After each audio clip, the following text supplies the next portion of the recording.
Hello YouTube family members, welcome back again to my YouTube channel. If you're just tuning in, you're very much welcome. If you've seen my face for the very first time, thank you so much for joining in. I appreciate you guys. Thank you so much. Happy New Year. Thank God for 2025 and the gratitude and honor unto him for bringing us into 2026. Thank you, Jesus. Today, I will be talking about how I moved my family from Nigeria to join me in Japan. And this is the most requested video, and I hope that this video is very informative for you and you find it educative to also want to share to as many as possible. Okay, so without further ado, let's move into the video for today. We all know that moving to Japan alone is challenging, but moving your family to join you is another challenge on its own entirely. You may ask, who is this video for? This video are for those who are currently in Japan or are moving to Japan and they need to get information on how they can bring in their family to join them in the long run. So I'm going to be sharing from my wealth of experience, and I would like to put this out there. I am not an immigration officer or a consultant. Please do well to do your diligence. Read up on the immigration website. You'll get a first-hand information on the website, okay? I know that they usually update their website, so after you may have listened to my channel or my video, you can go back to the website and read through. So peradventure you hear some voices. My family are here, so definitely my daughter may make some sounds. Apology for that. Okay, so let's move into the video properly. Into Japan on an instructor visa as an ALT, that is an assistant language teacher, which gave me an opportunity to bring my family.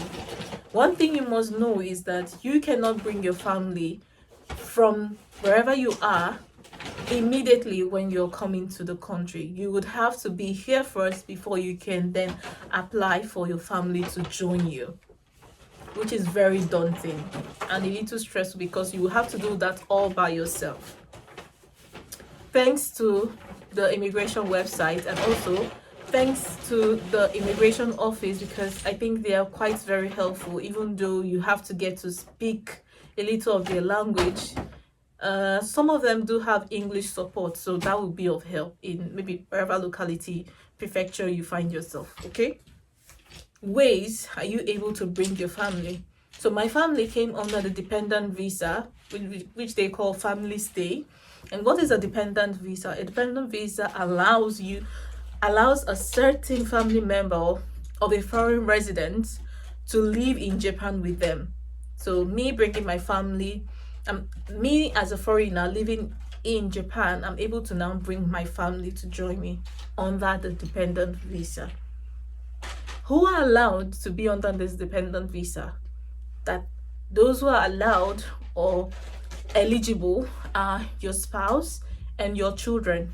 Mind you, your father, your mother, your siblings are not eligible to come to Japan under the dependent visa. Okay? That being said, who can sponsor?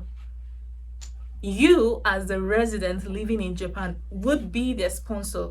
Okay, and how can you be the sponsor? You must have something doing, a stable form of income coming in, and you should have settled into the country.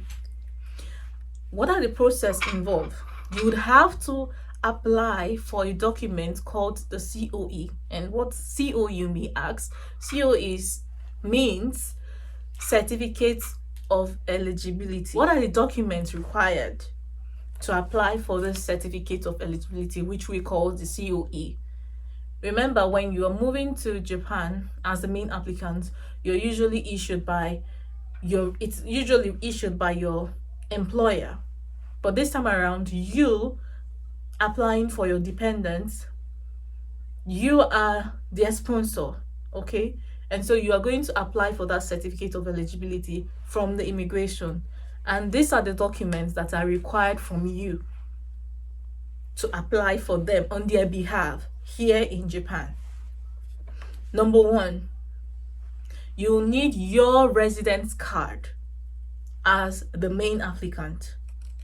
You will need a certificate of employment. You can get this from your employer.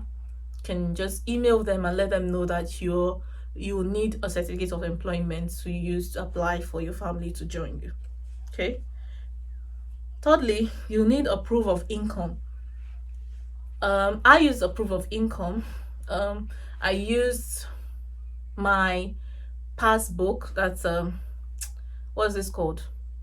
Cash card from JP Bank. JP Bank, that's Japan Post Bank. There's a passbook they issue to you, or you can use, yeah, so you can actually just you can scan that and then take it with you. Also need a family relationship. That for your husband, or your wife, which is your spouse, you'll need marriage certificate. A marriage certificate that is acceptable. So for me, I made use of our court wedding certificate because I realized that sometimes they do not recognize the church wedding certificate. So I had to make sure I have my court wedding certificate, which was what I used. Then for my daughter, I made use of her birth certificate to show the relationship. Okay. So these are the documents that we used, or that I used, to apply for the certificate of eligibility.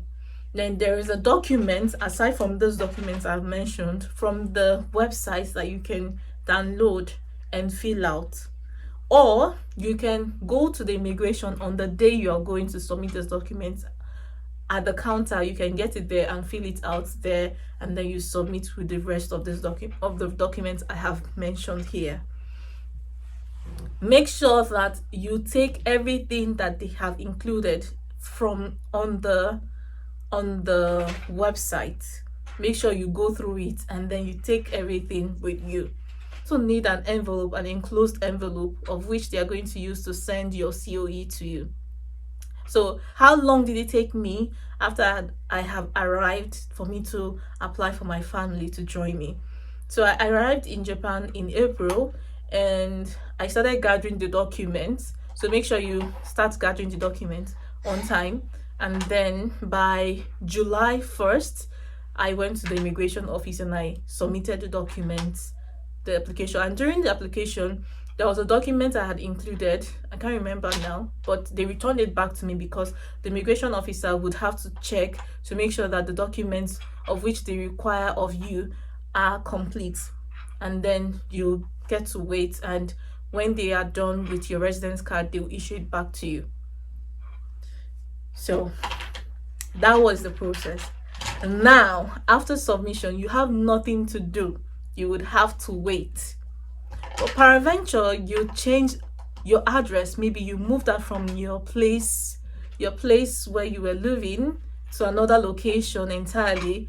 You would have to notify the immigration that you have changed your location. So it happens to me because I had to change my address and I had to notify them, and they requested some documents, additional information as to why I changed my address, and also giving them more information on the address I had changed to, as in the recent place I am currently. So I sent that information, and that was the address they used to mail my certificate of eligibility to me, or my family's certificate of eligibility to me.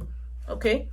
Now, this waiting period, you have nothing to do. You would have to wait, and waiting can be hard because you do not know how it may turn out. So at this point, you just have to wait, be patient, and pray. Basically, that's the only thing you have to do. Now, some of you would want to know the timeline it took for it to be approved. For me and my family, it took us, I think, approximately 4 months for the document to be sent. So we applied on the 1st of July and we received the document on the 4th of October. so you can see the length. I think that this happened because of my change of address, because a friend of mine had applied and she got hers within, I think, a month. Not not up to a month, but just within the month she had applied. So it actually depends on individuals. Okay, so I wish you all the very best. Now, after your COE has been approved, the next is to send it home, as in to mail it to them, or you can scan a copy and then send it to your family. Is what they would use with the visa application form and some other documents to the immigration office and submit the documents. And when the visa is approved, then they can book their flights and then move down to Japan. And at the airport, they get to receive their residence card immediately at the airport.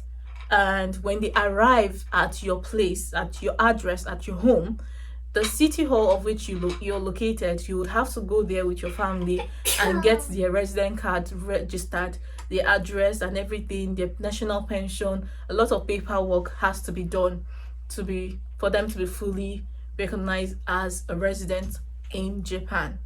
I hope that this answers all of your questions.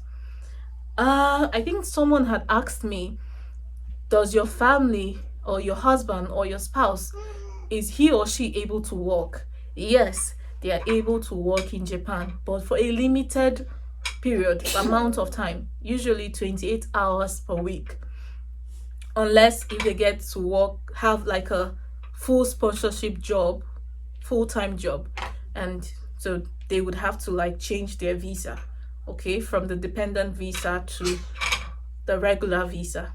Okay, but on the dependent visa, you cannot just immediately just start working.